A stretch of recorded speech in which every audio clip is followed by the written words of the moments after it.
The Buzz with Jess Lujan. We're back with former Senator Rory Respicio, who's my guest tonight. And again, Rory, thank you very much for taking time out of your busy time to be with me tonight. Let me ask you this, because again, in regards to change, right? You know, there's some folks out there, proponents of these rollbacks in the raises that take credit for people like yourself who are taking a loss, but because of the pay raises. Now, there are folks that lost that were adamant about supporting the rollback. How do they continue to take credit for the loss and their campaign against the seven that lost, that it was due to their campaign efforts because they were resistant about the rollback? Well, I can only speak for myself yourself, and sure. my perspective, and Yeah. I appreciate the question because, once the results started coming in, and it was very obvious that I wasn't going to make the top 15 cut. Jolene and I went over to Congresswoman Berdalio and the Democratic Party headquarters to congratulate her for her election victory and all those that won, and also to give a special mention to those of us who didn't make it on all sides of the aisle, right? Both sides of the aisle. I take full responsibility for my loss. Sure. I don't point fingers and say Sure. this person did this to me. I don't want to give anyone that much power over my own candidacy. For me, I believe someone asked me, well, why do you think you lost? Without even thinking, I said, I just didn't get enough votes. Yeah. Period. I didn't get enough votes to put me in the top 15. And for me, I think, the last 6 years in particular, I spent a lot of time with the Guam Congress, the Guam Legislature building, renovating that, restoring it, trying to figure out a way to get that thing done. I felt that if I just work hard every day as I did as a senator, that people will know. People know me, they all value me, and that'll translate to a vote, but it doesn't happen in politics, right?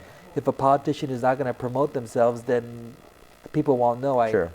I also think there's also a lot to be said about having a shelf life on anything, any product. And in politics, politicians are the product. And I think I had a 14-year run. And like I said in your earlier show, the break is good. And I encourage every politician to take a break. Take a break. Whether it's a break that they decided for themselves, or if it's the break that the people in their infinite wisdom decided that, in my case, they said that I should take hopefully it's a temporary break because I intend to run again. I think it's better to say that I'm running than to say I'm not running and then in the 11th hour say, oh, I changed my mind. Sure. So, but I'm just carrying myself as if though I am in elected office. I don't have the title. I never lived on the title.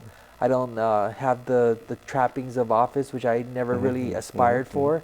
But the fact that I do think is still similar, that I'm maintaining, is I'm still going out in the community. I'm still, going to functions. I'm still meeting people. I'm still receiving requests for assistance from constituents and the like. And maybe that's why people think I'm still senator. Well, I mean, and I'm sure you see this as well. People. But it's a lifestyle that I enjoy, that I know you enjoy, and I don't need a title to allow me to do things that I enjoy.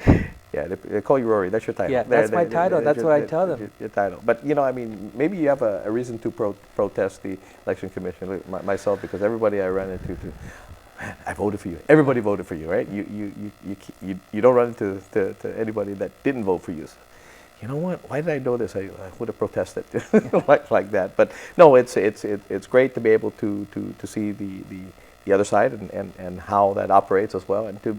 And when you do decide, as you said, you're seriously looking at running again, gives you a different perspective. It gives you a better insight again into going in. And with this new legislature, I still have a lot of hope that they would do great things for the community. I hope that every single senator succeeds, because when they succeed, the community succeeds. I wish them nothing but success. They've only been in office for a little over 2 months, and what happens and what they do remains to be seen. So all I think we can do as a community is wish them well and have a lot of hope for them.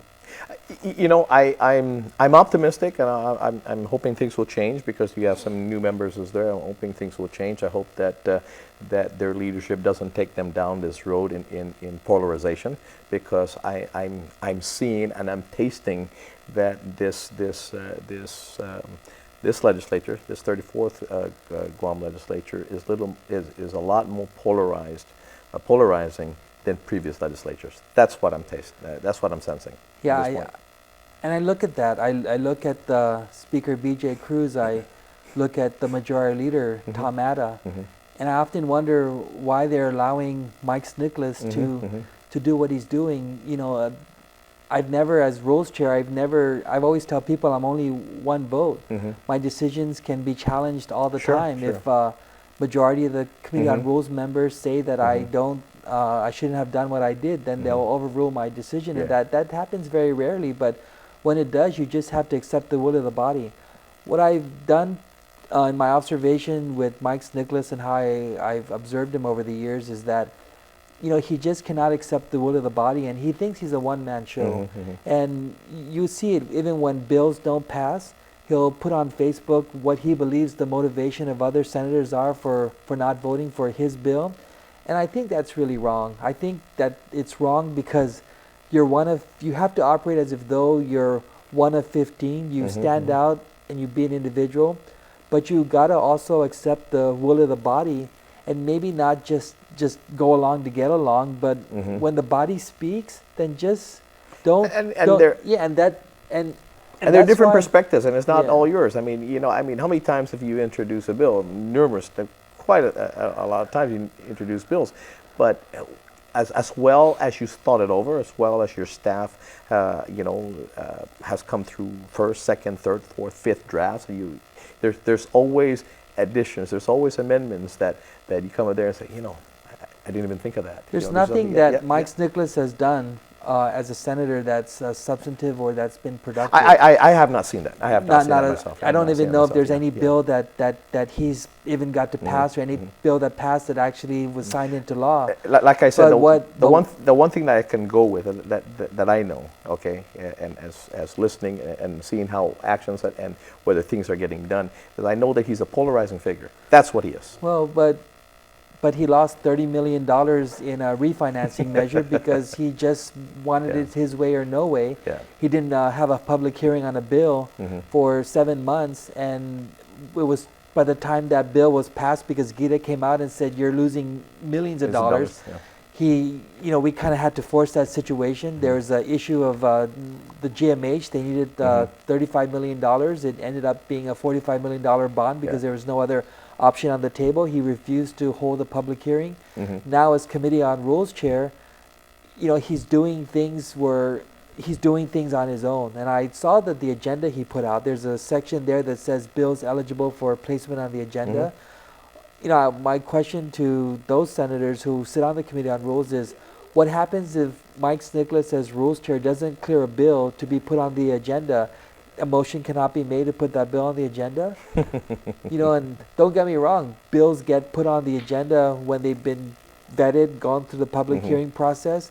But I can just foresee Mike Nicholas as Rules Chair saying, "Oh no, this bill's not getting out of my Committee on Rules because for whatever reason." And we got to remind the other 14 senators now that there's 14 of you, and each one of you are autonomous from each other. He sat on the confirmation of the cockpit licensing board, and the current operator is operating without a license, not paying any taxes for that, and that's good for our government, I guess.